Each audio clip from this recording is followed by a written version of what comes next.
నమస్తే అందరికీ, welcome back to our channel. ఇదైతే హనుమాన్ జయంతి వీడియో. మమ్మీ కార్తీక్ కలిసి గుడికి వెళ్ళారంట. అప్పుడు మమ్మీ చిన్న చిన్న క్లిప్స్ రికార్డ్ చేసి పంపించింది నాకు.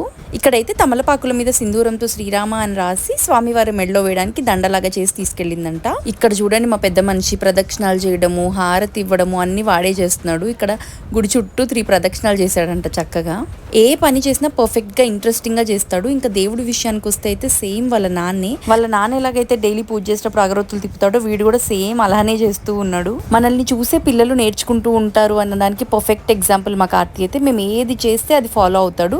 ఇక్కడైతే హారతి ఇచ్చేస్తున్నారు స్వామి వారికి. మనం తీసుకెళ్లిన దండ కూడా వేశారు తమలపాకులది. ఈ పర్టికులర్ హనుమాన్ టెంపుల్ ఏదైతే ఉందో నాకు చాలా సెంటిమెంట్. నేను చిన్నప్పటి నుండి ఎవ్రీ ట్యూస్డే అండ్ సాటర్డే వెళ్ళేదాన్ని. మా కార్తీ పుట్టకు కూడా ఫస్ట్ పూజ ఈ హనుమాన్ టెంపుల్ లోనే జరగడం నాకైతే చాలా హ్యాపీగా అనిపించింది. నేను ప్రెగ్నెంట్ గా ఉన్నప్పుడు ఎవ్రీడే హనుమాన్ చాలీసా వినేదాన్ని. అండ్ ఇప్పుడు మా కార్తీకి హనుమాన్ చాలీసా మొత్తం వచ్చు. ఇక్కడ అదే చెప్తున్నాడు. ఈ వీడియో కింతే. Bye bye.